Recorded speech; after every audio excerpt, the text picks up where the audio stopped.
ஷே எப்பா கரடி மாடை மாயாண்டி மாடை சொல்ல மாடை 108 அவதாரம் 108 மந்திரம் என் தகப்பன்ட்ட ஒப்படைச்சிட்டேன்ப்பா, ஐயாட்ட ஒப்படைச்சிட்டேன்.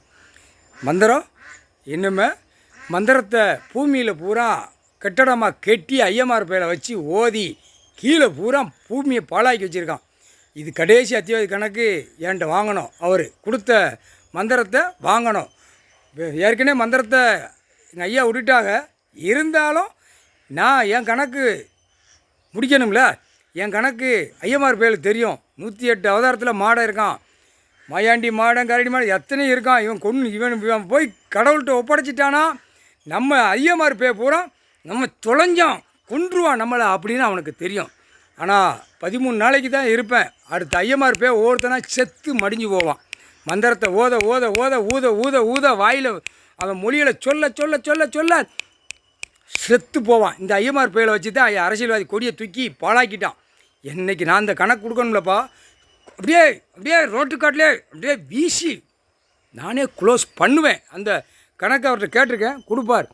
பரு ஐட்டமாக க்ளோஸ் பண்ணணும். பரு ஐட்டமாக க்ளோஸ் பண்ணனா கையை காலை ஒடிச்சு வீல் சேர் நாற்காலி சேரில் தள்ளணும். அவன் பொண்டாட்டி பிள்ளையெல்லாம் தள்ளணும். அதான் க்ளோஸ் பண்ணுறது.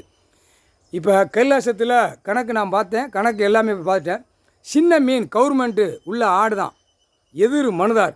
இப்போ இந்த சின்ன மீன் ஆடிக்கொண்டே இருக்கும். இந்த சின்ன மீனை சாப்பிட்றதுக்கு சென்னையில் அப்படியே விழுங்கிக்கிட்டே இருக்கான். அப்போ இந்த சின்ன மீனை வச்சு தான் பெரிய மீனை தூக்கணும். இது உள்ளே ஆடிக்கொண்டே இருக்கா. அப்போ பெரிய மீனை தூக்குவார். பெரிய மீன் கடவுள் தூக்குவார். பெரிய மீன் திங்க வருமா, இப்போ தின்னுக்கிட்டே இருக்கா. அந்த பெரிய மீன் யார் தெரியுதா, அமைச்சராக உட்காந்துருக்கான் பாரு. டெல்லியிலேருந்து தமிழ்நாடு, தமிழ்நாடு டு டெல்லி. இப்போ தமிழ்நாட்டில் இருக்கிற அமைச்சர், முதலமைச்சர்லேருந்து கீழே வார்டு வரைக்கும் அப்படி கொக்கி போட்டு அழுவார். அதுதான் கணக்கு.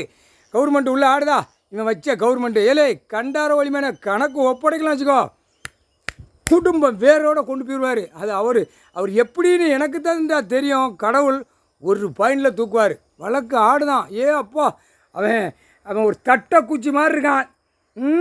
அவன் 13 நாள் நான் இங்கே இருக்கேன். அதுக்கப்புறம் அவன் மோரையை போய் பார்க்கணும். அவனை பார்த்து அவன் பொண்டாட்டி பிள்ளைய சிலுவத்தூரில் அப்படியே அப்படியே அணுகணுக சித்திரவதைப்படுத்தி அதுக்கப்புறம் அங்கேருந்தே கை எடுப்பான். என்னை மன்னிச்சிருங்க ஐயா கடவுளே அப்படிமா. மன்னிப்பா, 2 கை காலை உதற விடணும், கை காலை ஒடிச்சு விடணும். அந்த கணக்கு கேட்டுட்ட தாரண்டா அப்படின்ட்டு இருக்காரு. 13 நாளைக்கு இங்கே இருப்பேன். அதுக்கப்புறம் என்ன நடத்துதுன்னு பாரு. எப்பா ஒப்படைச்சிட்டேன்ப்பா. ஏன்னா நந்தி காதில் சொல்லணும்ல. 108 மந்திரம், 108 அவதாரம் ஒப்படைச்சாச்சு. இப்போ 3 அவதாரத்தில் நான் நிற்பேன். மாடன் மாயாண்டி மாடன் சொல்ல மாடன் கரடி மாடன் முக்கால் சதி.